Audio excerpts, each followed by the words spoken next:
I'm Mike MacCracken. I'm a climate modeler by training at Lawrence Livermore National Lab, and then complaining so much about Washington that they brought me back to be the first executive director of the U.S. Global Change Research Program, which meant trying to get 10 agencies working together without controlling the money. And that worked for a while. But I retired about 10 years ago with the Bush administration, and I didn't quite get along. I've been at the Climate Institute since then. So we're going to talk about geoengineering. Since Will isn't here, I'm going to sort of give a background and talk a little bit about what the incentive, why in the world are we even thinking about this, given other approaches. I mean, the idea that you would try and change the world. And at least going to follow with some comments that are perhaps even stronger than mine. But I'll try and give you a sense of what it is. So first, let's start with a definition.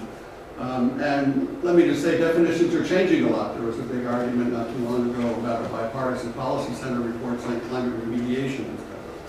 But geoengineering is what you might do to change the, sort of intentionally change the Earth. And there's some things we've done intentionally that involve this. Changing land cover over much of the Earth for agriculture and a lot of the chemistry. What we've done for water storage. And then there's some unintentional things where we've made changes. Air pollution and water pollution are one. They're most often pretty local. Sometimes they spread. And then global climate change. And then there's what we're sort of taking to now call climate engineering, to be more specific. That is to try and say, well, we're doing this. If humans can inadvertently and unintentionally change the climate, shouldn't we, isn't there some way to intentionally try and counterbalance that or counteract that? Is there any other way that one can do it? And that's what we're going to sort of talk about. So let me just give you some of the incentive and the predicament that the scientific community thinks everybody's in. These are emissions of time over time for CO2. On the left, there's two scales. One, what the scientists use, which is billions of tons of carbon, and then there's what the negotiators use, which is millions of tons of CO2. So they count also the mass of CO2. So it's just a simple conversion. They have bigger numbers, I guess, so that small countries can have some number other than 0.00 something like that. And these emissions are headed up. In fact, I'm told there's a new report that will be coming announced Sunday in Durban that sort of talks about what the latest accurate estimates are. These are sort of where we're going. The band here is what the scientists projected in the year 2000. And you know, scientists don't like to be wrong. And so they choose a big range. And we thought we'd have a big range. And for a while, it almost looked like the emissions were going to go out of the range on the top. And they're headed that way again. That is, they're rising faster than we sort of thought was very likely. We've been doing this for 150, 200 years. The temperature is rising. There's a lot of sort of public discussion sometime when you take year to year and you might draw a line through 2 points or something like that. But when you do decadal average, the temperatures have been rising pretty steadily. So there's a projection of what's going to happen ahead, and this was the IPCC's projection this last time. The black is observed. This is a little different curve than you may have seen because I've renormalized to what the international negotiators are talking about, which is pre-industrial temperature, instead of what IPCC was showing was from the year 1990 or 2000. This sort of shows that the temperature has risen almost a degree Celsius over the 20th century and a little bit. And it's headed up almost no matter what emission scenario you have over the next 50 years, we're going to be headed up. Changing the CO2 scenario can affect out in further time by a great deal, but it's not going to have much effect over the next few decades just because there's a lot of inertia in the system and things. So the international G20, I guess it was, basically said we've looked at the science and everything, and we don't think one should go over about 2 degrees global average, and they're sort of saying that would be dangerous interference with the climate system under the UN Framework Convention. So that's what they want to have, and if you look at where we're on the trend we're on now, well, that's not too far away. sometime by the middle of the century. We passed it. And there's another one that's interesting to look at on the web, which is climateinteractive.org, which keeps this sort of scale of what's happening. So you see this business as usual is sort of going ahead without any actions.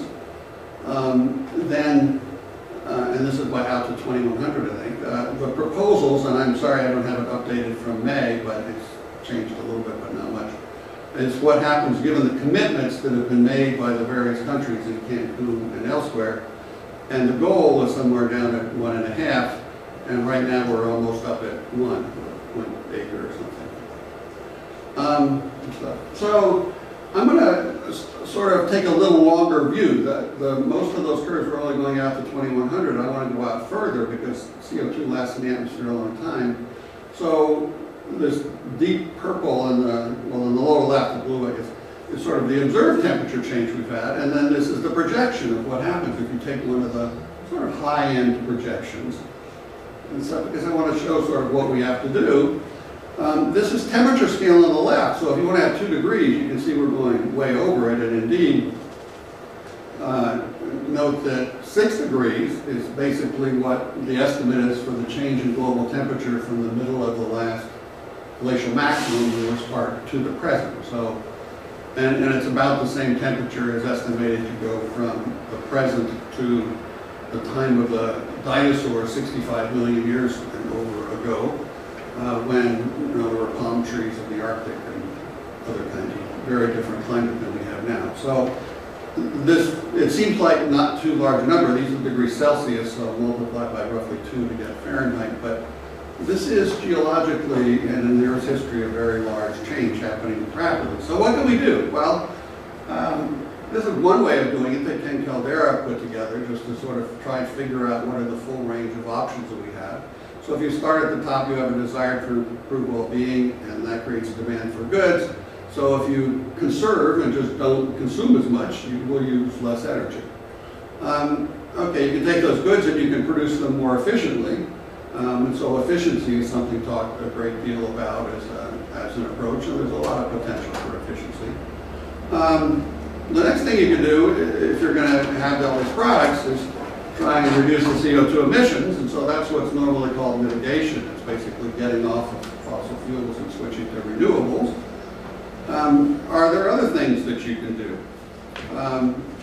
And by the way, if anybody wants a copy of this, I'll be happy to send it to you. Well, you could say, can I remove the carbon dioxide, either from the power plants, which is sort of still called mitigation, but can I scrub it out of the atmosphere or grow more forests or something that pull carbon out? So there's something called carbon dioxide removal, which is a form of geoengineering. If the concentrations get in the atmosphere and they're going to trap heat and cause warming, the next step you might think is I can try and reduce the amount of solar radiation coming in, put up some sort of screen, and I'll talk about those in a minute. The other is you can say, well, the climate's changing, I'll just have to adapt to it. And we'll talk a little bit about what that means. And then, as John Holdren likes to, he sort of phrases it as it's mitigation, adaptation, or suffering. Whatever is left is you're going to suffer. And indeed, I want to sort of talk about the suffering, because sort of how much suffering can one sort of have will give a sense of how far back we have to come. This is a set of estimates put together pretty much from the IPCC's 4th assessment, the figure that wasn't in the report, but it was sort of done afterwards by the authors of the report.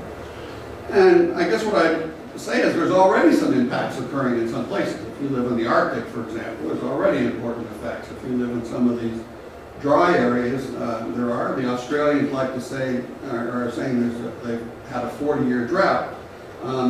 They're being optimistic, calling it a drought, assuming it's going to come back because the storm tracks are shifting, and that may happen in the southwest U.S. as well, southwest North America. So there are a bunch of effects, whether it's changes in crop yields or rising sea level or mountain glaciers disappearing. That's the initial ones, and then it gets more and more serious over time. And so the leaders have said 2 degrees is where we want to stop. We may well lose a lot of mountain glaciers by then, and that's water resources for a lot of people, but they're sort of balancing it out that way. Okay, so if you take 2 or 1.5 degrees, I have 1.5 degrees on this chart, that sort of gets you up to this pink area, somewhere between the pink one and the 2-degree line is where I want to get down to. That's quite a challenge still. Okay, so now let's focus on these other ones. How much can we do by what everybody agrees you have to do? And let me make sure I say that climate engineering is not a plan B. It's not an alternate to these things. It's something you would do in addition. There are limits to what you can do with these other approaches that mean you can't offset everything. So if you look at those, there's a whole bunch of options. There's efficiency, there's solar, there's wind energy, ocean, nuclear, whatever. There's a whole bunch of options. And so if you take that curve and you say, well, we're gonna try and keep the CO2 concentration from going over 550 parts per million. Right now, the pre-industrial was about 280. It's now up about 390. So we've still got a little range up to 550. That would double the pre-industrial concentration, essentially.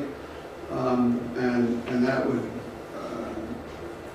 you know, a lot of people, I think in Germany, are talking about only ever going to 450. They can figure out how to do it, but let me just say what it means for 550.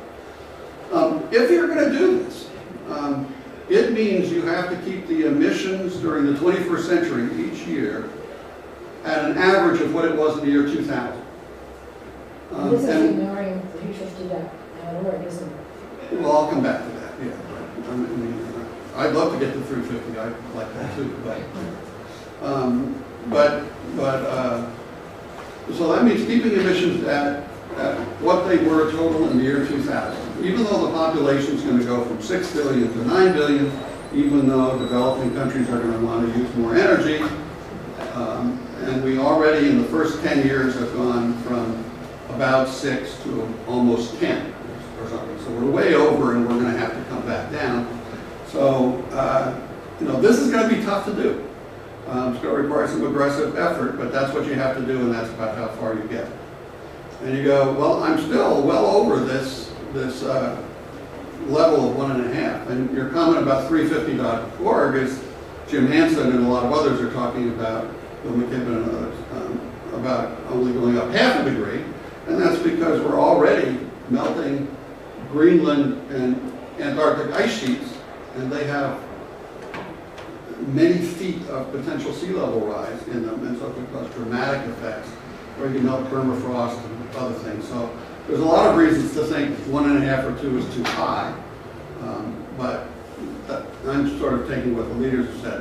Where do you go with that? This back picture looks very discouraging, and in fact, one of my friends went home and was talking to her daughter about the dismal situation, and her daughter got pretty frustrated, a teenage daughter, and said, "You just can't take away my hope. You can't." It's sort of like what we all went through with the nuclear threat or something like that, and the young generation's going through now with everybody talking about disasters. So is there anything you could do? And the challenge is to sort of find a feasible path. There was this year a report that came out from the UN and Environment Program, sort of building on some stuff that Jim Hansen had done a number of years ago, some I had done, and some others. It says, well, don't just go after CO2, go after the short-lived species, go after methane and black carbon, and you're starting to hear more of that. These curves are a little complicated, but the green one, the reference curves, if you don't do anything, CO2 is this purple curve, and you see it sort of curves over well in the future, even if you start CO2 now. So it's important later in the century. If you look at the blue curve, that's what happens if you go after methane and black carbon, and that's because they will come out of the atmosphere very quickly. And if you do CO2 as well, that helps later and sustain it because there's sort of a maximum effect from methane and black carbon. But if you do those, if we do that aggressively, what the UN calculations are saying is we can cut the warming between now and 2050 in half. From 1 degree or something to 0.5 degree. So that's important to do. Hardly talked about at all, but it needs to get some attention. But there are a whole bunch of ways to do it. The U.S., for example, has a voluntary program. It needs to make it mandatory to do this. Other countries can do this as well. It's sort of silly to do it. China should do it as well. I mean, if you let methane accumulate in coal mines, it blows up and then you get people dying and social disruption. There's all kinds of things. It's just waste energy. There's a whole bunch of things on black carbon you're hearing about cook stoves and a whole bunch of other things, but the U.S. per capita emissions of black carbon are higher than the world average, mainly because of off-road construction equipment that has a long lifetime, and so we ought to go through and just mandate filters on it. It's doable, it's not too expensive. So there are a lot of things that one can do to try and help. That helps a little bit. But what else can you do? I mean, the trouble is we're still in trouble, and so then we start to look to these other things, which are this climate engineering. One being pull the carbon dioxide out of the atmosphere somehow. If you can do that, it turns out when you're putting in so much, you have to have a sort of comparable size industrial complex to pull it out, which would be very expensive and time consuming. It's kind of silly to put it in and then have to do all the stuff to pull it out. It's much better to change over, but this is something that is aimed at because people are getting very worried about ocean acidification and CO2 changing the chemistry of the ocean, and we may have to really work hard to pull CO2 out of the atmosphere just to help, in every case, to help on that, even if it doesn't help too much on climate effect. And the other is solar radiation management, so try and control the energy level of the atmosphere. So on the options for the greenhouse gas and pulling it from the atmosphere, there's a few. You can do it on land. If you can grow forests in more areas, that would help. There was even a calculation done by a scientist of, gee, what if I had to take up all the carbon that's emitted and put it in trees?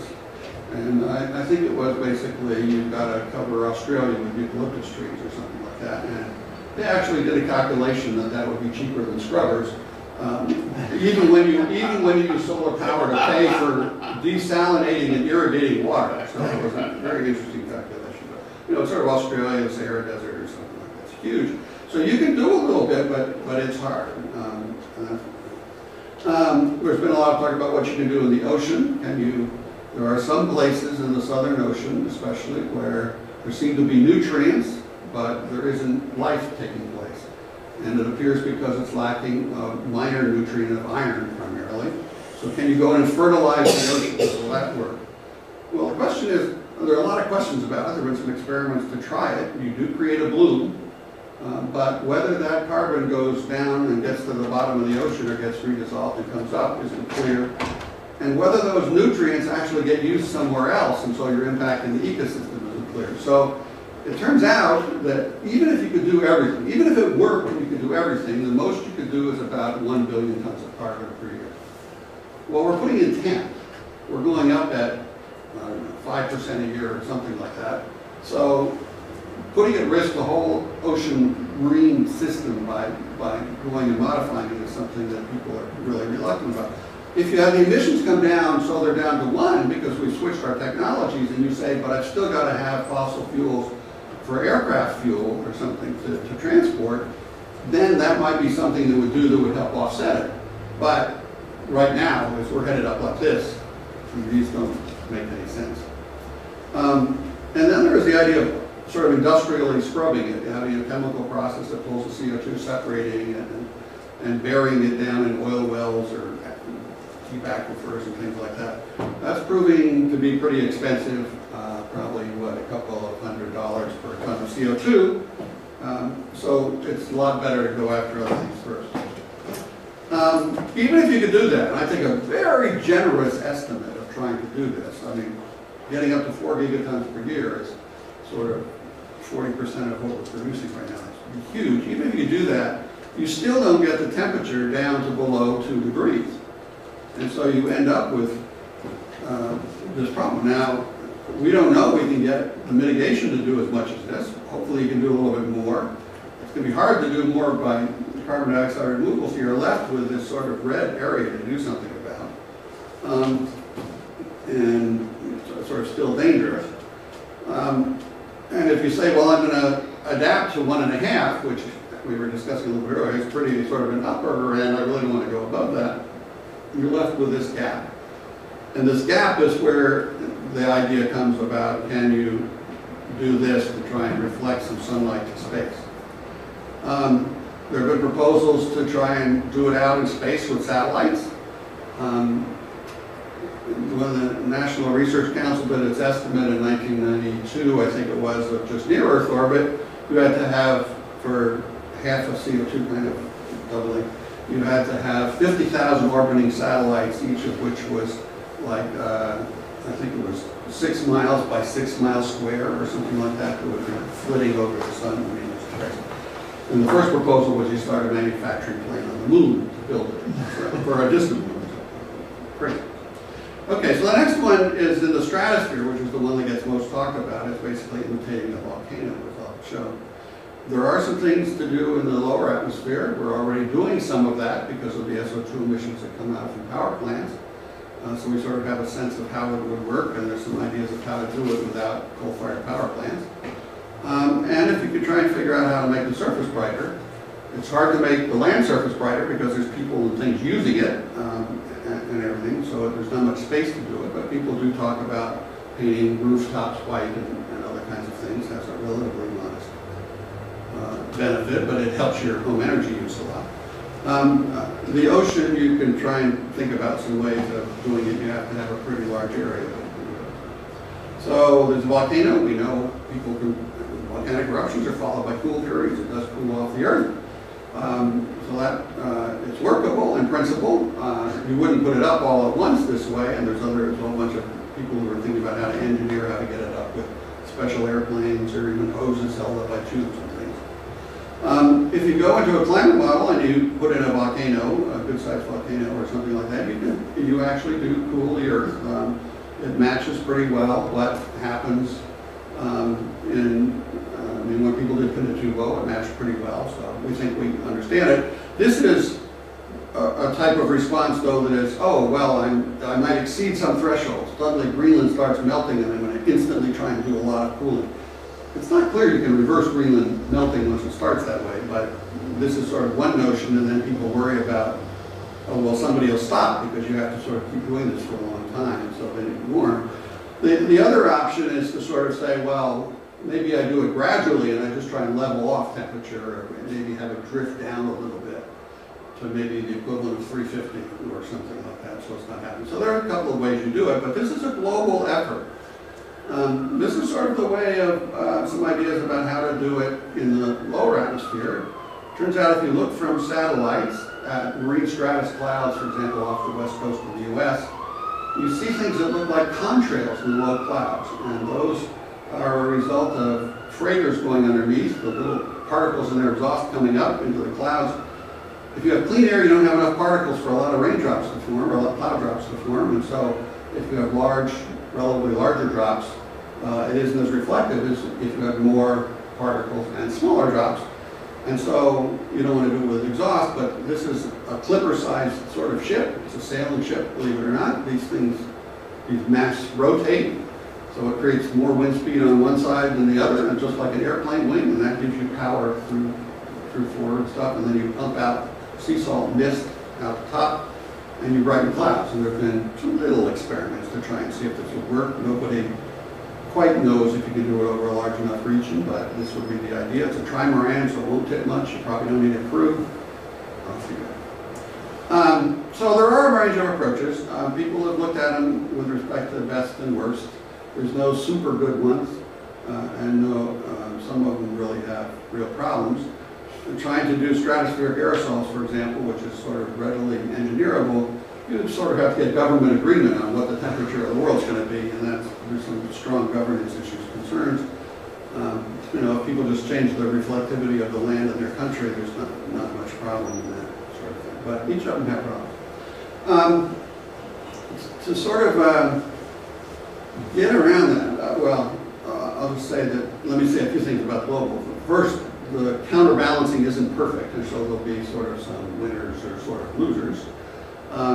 It whitens the sky, like a volcano does, gives pretty sunrises and sunsets, but it reduces the direct radiation. It's sort of a dull knife. You're just sort of changing everything at once, and you might want to go after some specific impacts. And as I said, getting international approval is going to be likely pretty difficult. So one of the things that's come up as an idea, that is the one I've been pushing but not getting much headway on, but is to say, instead of going after global temperature, try and go after the specific worst impacts you can sort of think of that are occurring. See if you can use those techniques just to do something on a regional basis or a specific basis. So it'd be directed at something specific that the public could understand and you could test and see what's happening. It's potentially easier to test because it's smaller, less extensive in what you're trying to do. There are other ones about it. And let me just say a few things in sort of conclusion. One is pretty clearly the Arctic. The people in the Arctic are suffering dramatically now. There already are sort of starting to be lawsuits against companies that have put out emissions for the sea ice going away and the damage it's doing because of erosion and things like that. So the Arctic assessment's been done and it looks at those impacts. So the question is, gee, would it be possible to try and reverse Arctic warming or counterbalance or limit Arctic warming? If you were going to do that, you wouldn't put particles over the whole globe. You'd probably just do it in that region over the couple of months during the summer.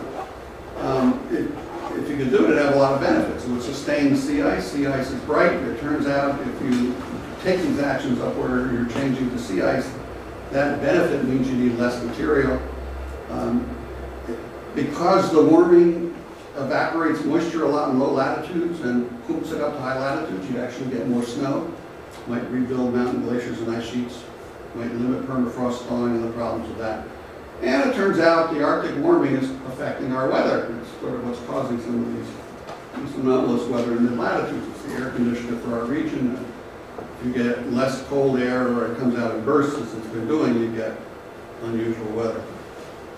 Another thing that everybody's worried about is what happens with sea level rise. This is sort of what's happening with ice streams on Greenland, the ice sheet possibly coming out, getting in contact with water. Getting ice in contact with water is when it melts a lot. It doesn't do it so much with air. So it comes out these fjords. Can you somehow block the fjords or change the temperature of the water in the fjords? A number of us have some ideas about how to do that. One of the things that happens as you warm tropical and low latitude waters is the hurricanes and tropical cyclones can get more intense. So is there a way, for example, would there be a way to try and brighten the clouds that are over the Gulf of Mexico and cool it down a couple of degrees instead of having it warm so that those hurricanes don't intensify so much when they come on land? Nobody knows. Now there is a group that proposes to try and cool the waters by wave-powered pumping, and it has a patent in on that. One of the proposed patentees includes Bill Gates, among others. So there are ideas. I don't think it's really possible to get the track and do it fast enough, but that's their notion. So could you do something on tropical cyclones? Could you do something on storm tracks? As I sort of commented earlier, Australia has sort of determined, gets rain from two storm tracks. One is the sort of circum-Antarctic one that is shifting toward Antarctica, so we're losing that. But there's another one that comes out of the Indian Ocean along their west coast that is affected by sea surface temperature gradients. And we sort of know that ones off the U.S. west coast, the North American west coast, are affected. So is there something you could do to steer the currents, at least in favorable years, so you don't go totally dry, like the Sahara or something? Well, what ideas do you have for nudging? Well, it turns out off the west coast of the U.S. there are large marine stratus cloud decks. So if you can brighten them in some parts and not others, you can create temperature gradients. And we sort of have experience about what temperature gradients in the Pacific out there do. So you're sort of learning from what happens, the natural variability. And so you're trying to sort of amplify and help natural variability along a bit to, in some years, push some of the storm tracks. Yeah, and the trouble is most of these storms, when they come as a deluge or something like that. So it's sort of becoming all or nothing in some of these regions, as Australia experienced. Just to conclude, there's a number of different approaches. They have various advantages and disadvantages. That some have been developed, some haven't. A number have flaws and other consequences. There's no such thing as a free lunch. So you're sort of balancing one thing out against another. There's very little research going on all of this, so a lot of this is conceptual and need support. But the interesting thing is you're trying to keep the climate about where it is now, and so maybe you're going to avoid some of the surprises going the other way. So one way of thinking about it is that there's a decision to be made. It's being hard to to reduce emissions, so we have this sort of quandary. And it's a relative risk issue. It isn't whether you do climate engineering or no climate engineering. It's whether you have global climate change with climate engineering or without. And so it's a relative risk thing. That's very hard to make decisions on, but that's sort of where we are, and it's going to have dramatic effects unless we sort of do something. So this is sort of the predicament that is created by thinking about climate engineering. I know, before we do a lot of questions, I know you'll have some comments that will relate to this, so yes, we probably ought to do the comments and then come back, but I'll be happy to answer questions on any of this. well, let me start out by saying that Mike and I have extremely different backgrounds. We've studied different things. We've had very different careers. We do disagree on some aspects of climate policy, and yet, given how different our backgrounds are, we come out in remarkably similar places. But there are some contrasts, I think, in our points of view, and I'm going to start by observing one of them, and that is that if you look at, for 3 years I was the co-director of the AEI Geoengineering project. I'm now a visiting fellow at the Hudson Institute, working on climate and energy policy there. I've worked for 40 years in Washington, D.C. in a number of policy positions. My own academic background is actually in history, which has very little to do, except it turns out actually they have a lot to do with some of the climate policy issues with which I've been wrestling for the last 12 years or so. From an economic point of view, greenhouse gas emissions control and climate engineering, and I'm only going to talk about solar radiation management because I think that the carbon dioxide removal is just too expensive to really be a serious option. So when I say climate engineering, I mean solar radiation management. Will Burns objects when I use that terminology, but he's not here. So. Climate engineering and greenhouse gas control, from an economic point of view, are imperfect substitutes. That is to say that the more you buy of one of them, the less you need buy of the other. And so I actually just don't agree with Mike's formulation that the greenhouse gas control is something you want to do, or at least it's not something you want to do as much of. If it turns out that climate engineering actually works and is low cost, you would do less. At the same time, I hope you noted the insertion of the word imperfect substitutes. They're not perfect substitutes. Whereas if you find yourself at a discernible tipping point in the climate at which fast intervention is essential to avoid severe harm, greenhouse gas control will do almost nothing for you. Conversely, solar radiation management doesn't do anything to solve the problem of ocean acidification. So the two approaches are substitutes in that buying more of one means you can buy less of the other, but they're imperfect substitutes. You probably, in an ideal world, you almost certainly would want to buy some of each. And that's where we get to what I think is the really interesting part of the problem. And that is that we're not in an ideal world. And the things that are, well, the things that are not ideal about it are manifold. But the ones I'm going to concentrate on are a little different from the, actually they're kind of subsumed in some of Mike's comments. That is to say, most of my work is actually focused on applying what in social science is often referred to as the new institutionalism to the problem of climate change and energy policy more broadly. And my analysis suggests that the main problems that we're having with climate policy, problems that make it a much harder to solve problem than just the technologies and the narrow neoclassical economics would suggest, are fundamentally problems of institutions and institutional constraints on both global political economy and the political economies of the major nations.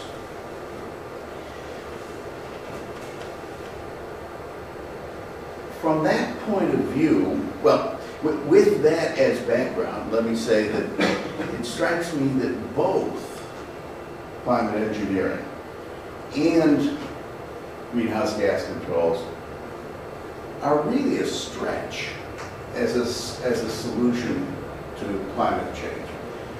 Greenhouse gas controls basically involve something that is not a bit less than global scale social engineering on a massive scale. That's a very difficult task. We don't even know how to do that very well within an individual nation state, let alone given the enormous disparity among institutional arrangements and shared belief systems and cultures of all the different countries of the world, or even if you want to limit it to the subset of the major powers or the major economies of the world. I don't think we know how to do that. Conversely, climate engineering is basically stretching our knowledge of how the global climate system works. And I'm not sure that we know how to do that yet either, although my own personal guess is that solving that problem is going to be easier than the greenhouse gas control problem. Well, but it also has a multi-generational commitment, many generations. Well, they both do. But you're quite right. And in fact, that's a very good point. When I say that greenhouse gas controls have both global level problems and national level problems, at the global level, so far as I can see, countries have very disparate preferences as far as climate is concerned, or at least they have very disparate preferences as far as their policy priorities are concerned. I just read the National Intelligence Council report. Maybe you've seen it, Mike. There are two of them that I read recently, one on India and one on China. And they both reach a very straightforward assessment. These countries are just not going to reduce their greenhouse gas emissions. It's as simple as that. They're basically committed to adapting to climate change and growing their economies fast enough so that they can simply absorb whatever harm they incur from climate change in the future. Now, people may say that's wrong, and maybe it is, but I think this assessment is just an accurate one. And in fact, Tom Schelling, some of you may know, a Nobel laureate economist, has basically been arguing for 15 years or so that China and India are right. They probably do have a better chance of solving their climate problems through adaptation and building adaptive capacity than they do through emissions. I don't know, the point is not to get involved in the argument of whether they're right or they're wrong. The point is that that's the way they have been behaving for a long time. That's what they say their intentions are, and I see no reason for doubting their word, for doubting that that's what they intend to do. If that's the case, then we just simply don't have the global prerequisites for a successful greenhouse gas emissions control regime. At the national level, Mike is exactly right. You're basically asking politicians, at least in the, well, actually not just in the democracies, every place. You're asking politicians to demand income transfers from current generations to future generations? Have you paid attention to the disputes about Medicare and Social Security reform? Is that really something that is consistent with the way our political institutions function? I would argue it is not. We don't act that way, and our institutions, in fact, make it very difficult for politicians who might like to act that way to actually implement their policy preferences. All of this is simply to say, I find it very difficult to imagine emissions controls at a meaningful level are likely to take effect. Certainly they're not going to in years, maybe in terms of decades, but I think even that's fairly optimistic. It depends on how many decades you're talking about, I guess. So, again, to pick up on one of Mike's slides and the comment, you adapt, I would say you geoengineer or you suffer. And those are basically the options that are available to us. And a lot of the concern about about climate engineering has been associated with, again, an issue that Mike alluded to correctly as a major question. How do we get global consensus? Or maybe another way of putting the question is, if you think in terms of sort of world political economy,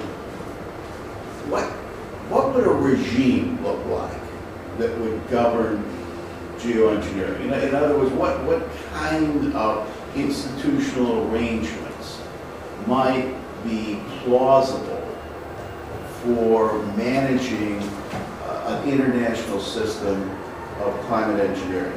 Well, for one thing, I think it almost certainly will be a regime. A lot of the early literature on the political economy of climate engineering was focused on this problem, alleged problem of a go it alone, as one of the articles referred to it, a lone ranger country doing climate engineering without the consent of the rest of the world. Well, I just don't think that's the way countries behave. That would obviously cause tremendous international conflict. It has the potential to cause tremendous international conflict.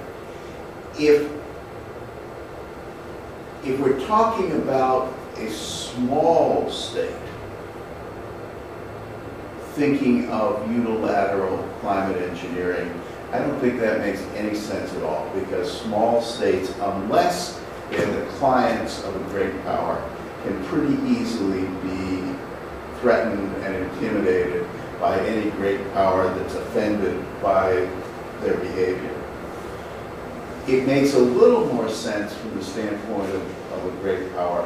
Who are the great powers? Well, China and the United States. I don't know, it gets dicey after that. Maybe India is a great power. If the EU acted together, it would probably be a great power. Russia has some signs of being a great power still. But fundamentally, it seems to me that on a matter of local governance, none of those states is really very likely to want to act on their own. And that's not out of altruism, basically, it's out of self-interest. The United States is very concerned, these strategic thinkers in the United States are very concerned about India, because India is a counterweight to China, and the United States is clearly involved in a great power rivalry with China. So the United States is likely, when it thinks about climate engineering systems, to be very concerned about the effects on India. China is likely to be very concerned about the impacts on Africa. because after all, it has a lot of aid and resource extraction projects and ventures in Africa on which it's becoming quite importantly dependent as a source of resources. It's a global world. Great powers, by the nature of being great powers, have global reach and global interest, which causes them, I think, to assess, would cause them to assess climate engineering regimes from a much broader perspective than just narrow self-interest. I think it's basically a good thing, because systems of rules don't do very well in restraining great power behavior, but their own interests and the interests of peer powers do a pretty good job in restraining their behavior. So, from my point of view, if we look at the problem of governing climate engineering, I would say that there's a natural tendency for the system to turn into something that is multilateral. At the same time, there have to be limits on the number of countries that actually are involved in the management, because the transaction costs of managing the system otherwise become prohibitively high. And Mike did a wonderfully productive conference, I guess 2 years ago now, under the Silmar, in which there was just a really interesting exchange between Ambassador Richard Benedict and my friend Scott Barrett, who's a professor at Columbia, about the kind of regime that was going to emerge to govern climate engineering. I think Ambassador Benedict is exactly right. You're looking at a system of maybe about 15 states maximum. There may be some window dressing of UNFCCC or other more global sorts of control, but the countries that actually control it have to be relatively few, very powerful countries. How would that compare with the World Court? Well, it wouldn't be a legal structure at all. It would be much more structured along the regimes for governing satellite imagery. It's got to have a large technical component, because we're not going to know everything about how to manage these systems. On day one, we're going to be learning, we're going to be adjusting the system, and that is going to take a decision-making process that is capable of flexibility and adjustment. And so it just can't be 200 states, including 110. More like the Security Council? The technical systems. Much closer. The Security Council with a high technical component, not the Security Council, but something that is much closer, certainly numbers and structure, to the security, and maybe with circulating members, the way the Security Council is. I mean, it seems to be that might be one of the design features. I'm running short of time, so I'll say just one try to make one last point. A lot of the discussion, governance of geoengineering has become a fad. It's a fad within a tiny little world. Not much of the world cares about climate engineering, but within that tiny world, governance is the thing. And there are conferences every place of people, self-proclaimed experts, sitting around talking about governance of climate engineering. And a lot of it is still focused on the problem of stopping some runaway Lone Ranger geoengineering venture that people imagine. I look around and I don't see any major power showing any signs of being interested in climate engineering. Our problem with climate engineering is the same one we were just talking about. It's very difficult to get governments to act with foresight. They tend to wait until the last minute to make decisions. Our real governance problem is to make sure that if and when governments ever really get serious, ever become frightened enough about climate change to actually want to move quickly on climate engineering and on figuring out as best they can, given the available time if it would work, that they can actually do that without a lot of institutional impediments. So from my point of view, we're defining the problem as wrong. We're defining it as how do we put the brakes on, whereas what we really need is more of an accelerator. So with that, I will subside, as they say. Okay. Let me just make one or two comments here. One issue we haven't even raised is the issue of liability. If somebody goes out and does something, and that's one reason the U.S. stopped modifying hurricanes. I mean, if you say you're going to take control of the climate, every problem is going to be blamed on you.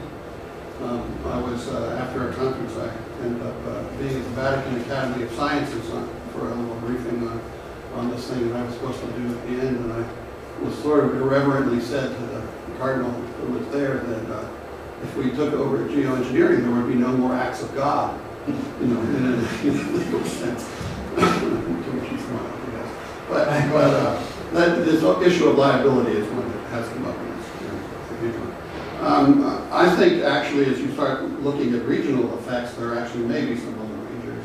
I mean, it would be very interesting if Australia basically came to the conclusion of becoming a complete desert country, and where it traditionally has been. If it were possible to adjust storm tracks, they're out away from everybody, probably wouldn't affect anybody else who might do it. So you might have that. More interesting cases if Canada and maybe Denmark decided that they wanted to keep northern North America frozen, because if these peatlands thaw, the amount of methane and CO2 that could come out would be huge, and they could sort of do it all that in their own territories pretty much if they wanted to do some things. And so there may be some of those things that come up. And then finally, I guess I'd say, I know you're so pessimistic, and I was trained as an engineer, and I try and be optimistic for that little girl or something like that. And it seems to me that the world approach that makes sense, and is possible, is that you get the developed nations doing what they haven't yet done, which is demonstrating that a modern economy can prosper on low greenhouse gas emissions. Germany's trying to do that, Denmark's trying to do that, but I mean a major economy, could the U.S. do that? Good question. And that we don't really have a basis for preaching at India and China until we've demonstrated that. And so we need to do that. Meanwhile, China and India can play a really important role if they go after the non-CO2 greenhouse gases. We should do that as well, but they can do a lot that well as well, because there's tremendous co-benefits of getting rid of air pollution and soot and everything, health problems and stuff. So they can do it anyway. And if they do that and then phase in as as their per capita is rising, and make sure it doesn't go above ours descending or something, because they'll probably be manufacturing the products that we use to do this with anyway, like solar panels. And China's very worried about the monsoon and what happens with water there. And so I think they have an interest. It'll take a while, but the idea that you come in, the present negotiations are based on, come in and China has to agree to a cap. And I think that's just a non-starter kind of thing. And stuff. You basically have to say, start on these other things, which you want to do anyway. You already have laws on them, just do it hard. Okay. That must be the thing. I think that the point about regional long ranges is a good one. But on my more fundamental pessimism, optimism, I mean, it's just my observation. This very week, China and India both declined to do anything to deal with the problem of ozone-depleted chemicals. Now, if we can't get agreement to do that, Mike, I mean, come on. I really think if we don't take the lead, as the developed countries don't take the lead and demonstrate it can be done, we don't have much basis for going out on it. I mean, but that's interesting. So others of you must have wonderful opinions or something. Social engineering was earlier. Social engineering, yeah, no, it's One of the things that you mentioned, you're a modeler, okay? You also mentioned regional adjustments rather than global adjustments. Now, it would seem to me, I'm a biologist, and I know if you do local perturbations and exacerbate the variance between the local and the global, that usually results in higher perturbations and more variation in the perturbations. It's the coyote and the rabbit population. You know, you drive one down and the other one goes way up through the roof, and then it crashes through the floor, and it goes nuts until it stabilizes again, if it ever does. But you're exactly right. You can't affect one place without affecting others. But you can have a dominant effect in one place without having so much in others. And basically, if you're trying to do the Arctic, for example, you're trying to take it back to a state where it was 20 or 50 years ago or something we've experienced. By making that cooler, it will pull heat out of the lower latitude. So it actually, I mean, it's modeling is very done. It pulls heat out. That does shift the IPCC a bit, so you might want to do it over the southern ocean as well. If the right local changes were made, it could have a global effect. Well, it will, and indeed, many other countries should want us to do the Arctic, because if Greenland melts, that's going to raise sea level, which affects the rest of the world. And they're already being affected by the weather in various ways, and this would sort of pull it back. So it has side benefits to others. Now, I should say, when I talk to people about the Arctic, they said, you know, you go and find all these energy companies, they're planning for a blue Arctic. I mean, they want the Arctic open and stuff. It's just the indigenous peoples that are suing them like mad, and it's a big battle. But you know, there's potential major loss of biodiversity and other impacts from that. So I don't know. I mean, I was over in Helsinki for a meeting on oceanography, but we got to go to the place where Finland claims it's the only country in the world that gets completely locked in by ice every winter. Okay, every other place has it. And so they turn out to be responsible, I think, for designing like 85% of the world's icebreakers. Okay, so they ended up going to the design place. They're designing one. University of Alaska's building in the Great Lakes shipyard. I mean, they're designing a whole bunch of them. Okay. And it starts showing what they can do. You know, I mean, it's really interesting what icebreakers can do or something like that. So there actually is a geoengineering approach to make use of it. If they go in through through ice in the springtime and create dark passages and stuff, that's going to amplify the melting back. If you go through it in the fall and break up the ice is serving as an insulator from the heat going from the water to the atmosphere. And so if you actually break it up, it'll get in pieces and pile up, and it'll eventually through the winter get bigger, but you'll open up the water and you get more heat loss out to space, so you actually affect the thermal balance. And so it actually has to do with the timing of when you do things. And so, you know, these ideas, I mean, one of the interesting regional ones is interesting, the winters we've had here with the cold air system. If you look at the meteorology maps, what's happening is Hudson Bay is staying open, and Baffin Bay and these others are staying open, and they're releasing all this heat in the atmosphere. And so here comes the jet around, and it normally goes up into the Arctic, but it runs into this heat, and so it splits.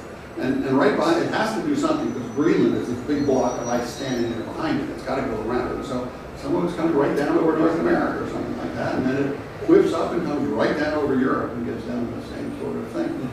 So could you take something that's an area like Hudson Bay, not so comparable, like Hudson Bay and Baffin Bay and stuff, and try and make it so that when they're ice-free, which is a couple of months a year, they're not absorbing solar radiation into the water that has to come out later by any of a couple of techniques or something. So it would be interesting. Yeah. Question, agricultural livestock is one of the main sources of CO2 and methane production. I'm sorry, what? Agriculture and livestock. Yeah. So the main producers of methane and CO2 that affects climate change. Can you speak a little bit of what is the engineering going on into that to take care? I heard that I think in South America they have like these like greenhouse kind of buildings where actually they have the cows there, and actually that absorbs the CO2 or the methane. And is that yeah, well, in terms of Yeah, I mean, in terms of the CO2 that comes off of them, it's mostly grass they eat and say. And so it's come out of the atmosphere, become grass, and then now back in the atmosphere and it's cycling. So CO2 isn't so much the issue. The problem is they don't very efficiently get at the CO2, and so they put out a lot of methane. And internationally, they talk about the 100-year interval how to prepare for CO2, and methane on a per mass basis is like 20 times as traps 20 times as much radiation as CO2, an equal mass of CO2. But on a 20-year basis, the number is 75 times or something like that. So methane is really important to get at. If you look at U.S. sources, about 30% come from the fossil fuel industry, from leaks and various things. Another, I think it's like 30% come from sewage plants and garbage dumps and other kinds of things, continuing costs. And about 40% comes from agriculture. In the feedlots out in California, they're able to suck, there's so much methane because they're all close, but they suck it through and they can take it out and actually use it and run a combustion engine and get power from it. Now, it turns out the air pollution guys don't like it because the combustion engine makes nitrogen oxides, which makes air pollution. So what we really need is a fuel cell to go from CO2, from methane to water or something, but gas is a little dirty. So there are some things that you can do. There are ways of changing the diet. There's ways of trying to do something about rice agriculture so we go to more dry land instead of marshland. But the big methane source sitting there is up in the permafrost, and if that stuff melts and gets out, we're all in trouble. 5 minutes or something? Just 7 minutes.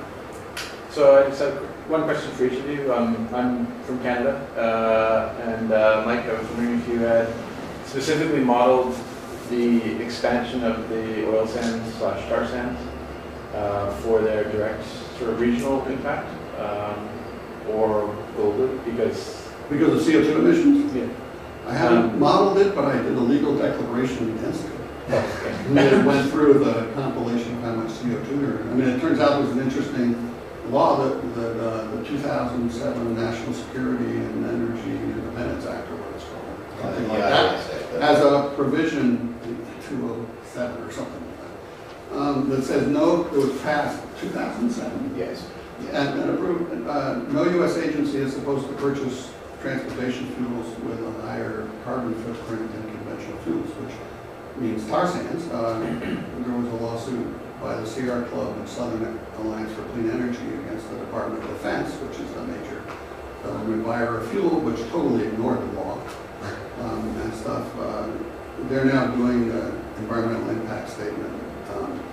The judge in the case couldn't find for the plaintiffs, though, who were trying to gain standing, which is why I was trying to help.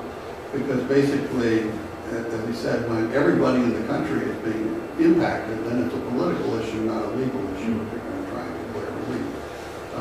In Massachusetts versus EPA, or I also did a legal declaration that Stevens cited. And that was a state which had turned over rights to the federal government. And then there was another case in the West, which was done where it was cities that sued a couple of government agencies and stuff. But and Leo, I was interested in your point about, and I don't know if you said it can't be done, that we can't have this change to fundamentally alter the economy, social engineering to produce, start to withdraw carbon, or it won't be done. But prior to World War II, the Canadian economy was largely agrarian. World War II comes, and suddenly we have an extraordinary shift in the whole industrial base. And many people in Canada have said, well, look, it is possible. We have fundamentally altered the economic base, the industrial nature of how the economy functioned in a span of 6 or 7 years around, obviously an issue that is driving a lot of interest. I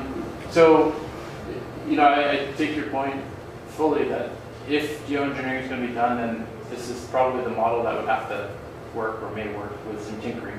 But I'm not convinced it can't be done. That we can't fundamentally alter the nature. We know enough about closed-loop systems. We know enough about the nature of how to build different input-output processes. So I guess it's, have you given up, or is it that you think it can't be done technically, or you're not willing? No, it's not a matter of technical.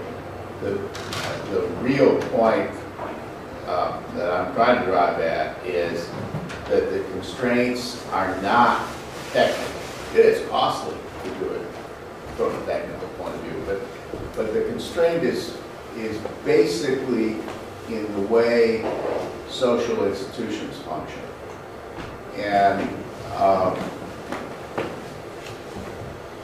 of course, institutions can change, but it's usually, institutional change usually requires large-scale change of the whole society, the sort of thing that does indeed happen in a war. That's a sun nonsense. Yes, yes. Yeah, there's a psychological paper out circulating recently which basically says that most people in this country don't want to hear the bad news, don't want to think about it, want to go away and do something else. Well, and as I say, I think you see that perfectly clearly in these other issues of fiscal reform, where there isn't nearly the uncertainty that there is associated with climate change, where it's just simply actuarial. You can look at what's going to happen to tax revenues and expenditures and see that the country has a quite serious problem. And you could have done that, and people did do it 20 years ago, and it was already obvious. I guess I would say, though, that you can make it so that I think there are things that people can sell it on. I mean, it's been tried to be sold as basically as a jobs program and stuff, switching the country over. And when the United States is spending $1 billion a day for foreign oil, that's a lot. You know, I mean, you could, if you were doing it here, it could replace, you know, generate jobs here by getting renewable energy and stuff here, and then you have a potential of doing something. Now, you don't get it all because you have to buy rare metals from China and everything else. But And you don't go to the seminar I went to earlier, something. where they did not feel that you should be using renewable energy the way it is now, that you have to get to a third or fourth generation before it's efficient enough. I think that's right. Well, I'm just buying solar for my house. It turns out I have a nice roof, and I'm probably with an efficient air conditioner be able to do 100% coverage. And the interesting argument they made that I hadn't heard, because I was going to wait till new technology, is their comment is right now there are subsidies for current technology, and as the price of it comes down, the subsidies are going to go away, and so as a homeowner, you're not going to see quite the benefit that people talk about as far as that's concerned. So, you know, it's really interesting. But yeah, I mean, If anyone wants, it's going to pay off in 8 years for me, something like that, for a 20-year. At least you're not buying corn for your car.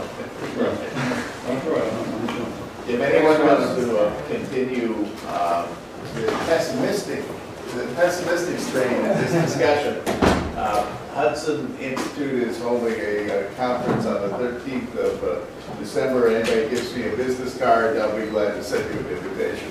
Well, thank you very much. Yeah.